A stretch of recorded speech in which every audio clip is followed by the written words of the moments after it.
It's Miguel and Holly The Queen City's new morning show. on Hits 96.1. Charlie, my name is Miguel. This is Holly from Hits 96.1 in Charlotte, North Carolina.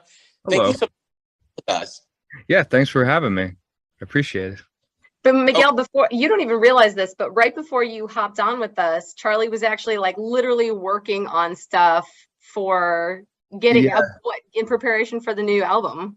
Yeah, I can't seem to ever stop working, even when I'm working on in a promo like world. I'm still working. I'm still working because you never know when inspiration will strike you.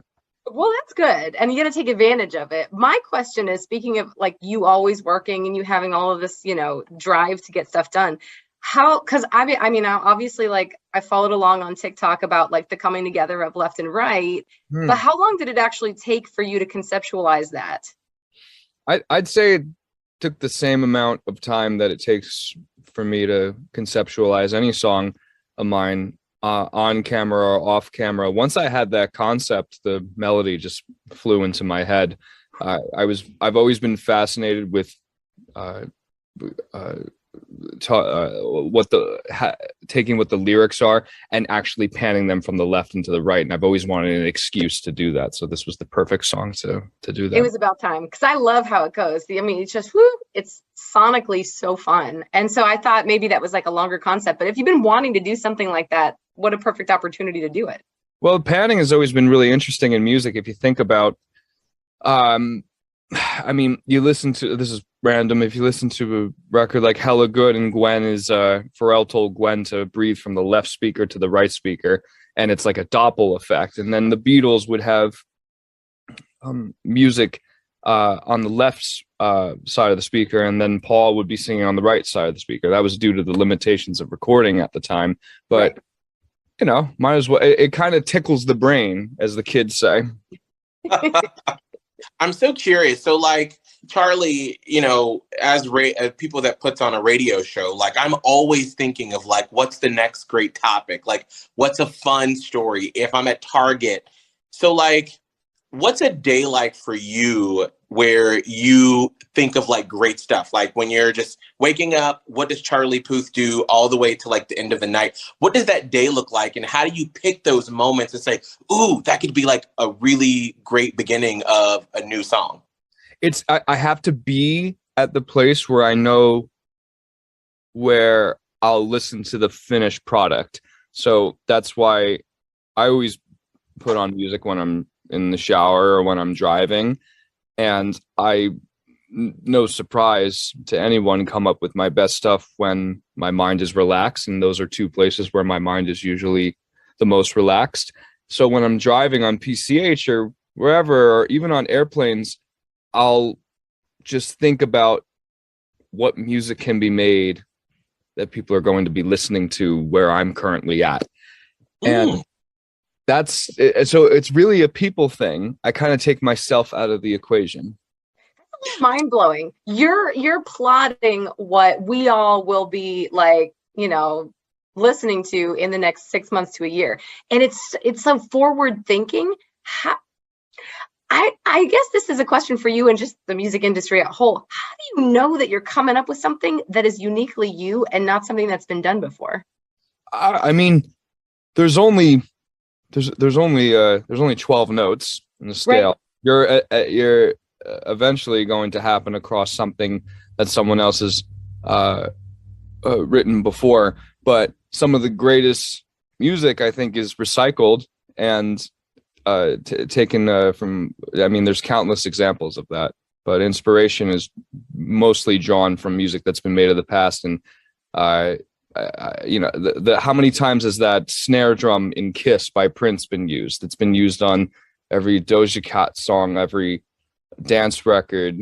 It's a classic Lynn drum. That's just on a sonic level, but on the songwriting level, I'm not ever listening to music to what can I rip off today, but just listening to an old James Brown record or James Taylor record, two completely different artists, maybe figuring out how I can compile their musical stylings together and what feeling that would give a person. That's so fascinating. So, like, when you are just driving around, what do you put on to listen to? Like, are you listening to other artists? Are you listening to your music? Are you listening to podcasts to sort of distract for a little bit? If I need to, I really listen to I listen to a lot of top 40, not to like if I'm listening to the new Nicki record, I'm not listening to it to think about, oh, what ways can I steal from this, or how can I make a record like this? I'm picturing people listening to this record on a Saturday night and what they're going to be doing to that record. I think in my head, I have an idea of what they'll be doing to it. And maybe one of those things is moving their bodies, and how can I do the same thing, maybe in a completely different way, but at the same tempo. I love that. Now, yeah, I'm curious, Charlie. So I'm a gay man, and a lot of my friends, I'll look at their Instagrams, and let's be honest, sometimes you post some thirst traps. Oh yeah. thirst traps. You got right to it. Well, I will say training for whatever reason, training in Los Angeles is really expensive nowadays. And I'm not keeping all of the 6 days that I'm miserably pushing weight all to myself. Sometimes, I'm inevitably naked once or twice in the day. And I just like happen to have, like all of us, my phone glued to my hand. And I'm like, you know what? Save for myself, or maybe I'll share the progress a little bit. Maybe drop a crumb. I mean, you're doing people a favor. You're helping people get inspiration, which is you're like you're causing inspiration both through your music and through your fitness. Well, check it out. Like, I was the band geek in high school, and I think you were as well. Absolutely. I think all of us have some sort of innate geekiness within us, but mine and maybe yours was just spilling over in the cup. And I just want to prove that you can be a dork like I so openly am, and love your body and yourself, and celebrate that. And that can go in conjunction with talking about what note is that truck horn, or something like that. I don't know. Well, I would just like to say thank you. I just wanted to say thank you.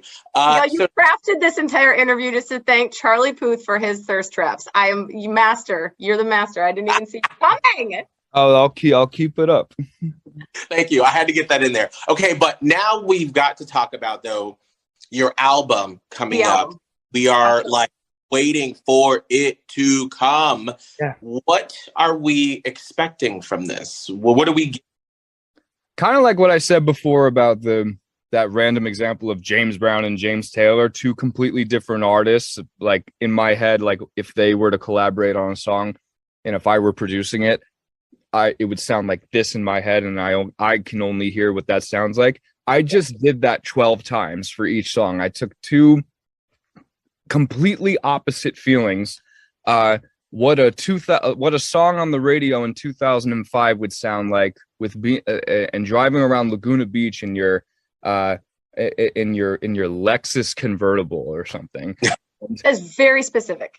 And very specific things, and combining it with a piano song. What would that sound like if you put two completely opposite things together? What song would come out as a result of that? I just did that 12 times. Light Switch, for example, is a song that's almost like too fast. You have records like Aha, Take On Me, and The Weeknd, and those are up-tempo records, but I thought I was listening to Megadeth and some old Metallica records that I don't like to say old because I was born in the 90s, but I think like records that came out in like 92, and records that all like and System of a Down, like Chop Suey, where the records were almost like too fast. And yes. I thought, okay, why aren't there like almost quote unquote too fast records on pop radio right now? What would that sound like?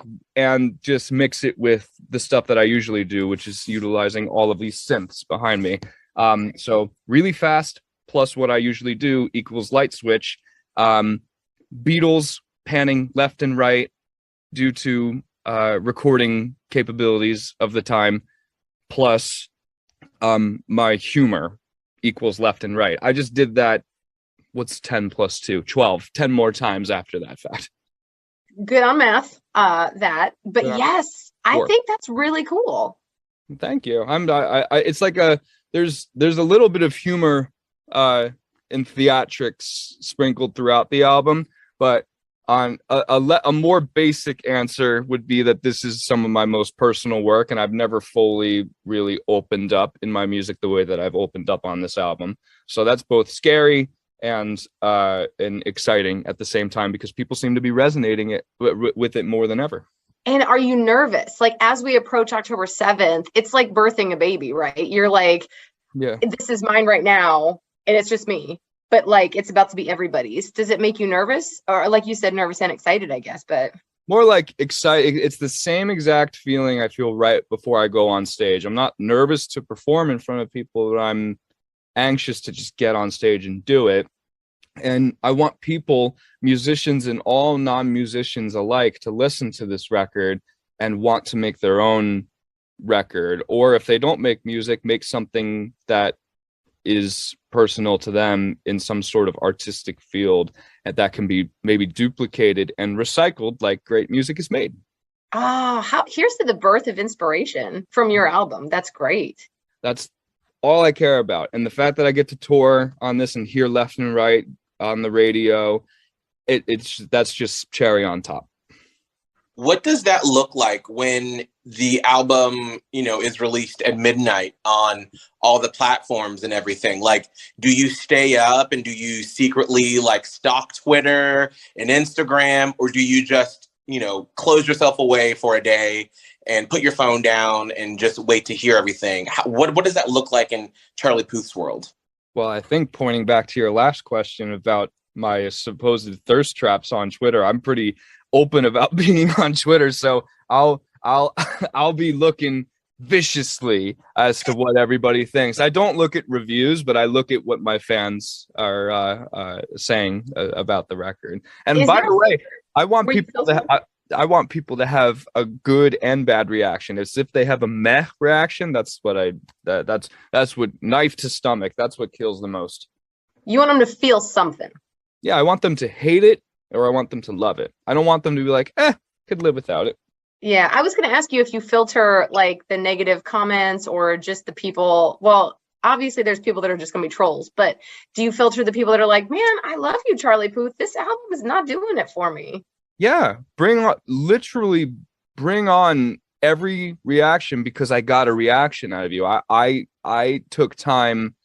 I have a portion of your mind right now, and either you'll never listen to it again, and I had it for like a little bit of a second, or it's enabling you to wake up tomorrow at 6 a.m. and download that drum pack and make your own beat, or if you've never even made music before.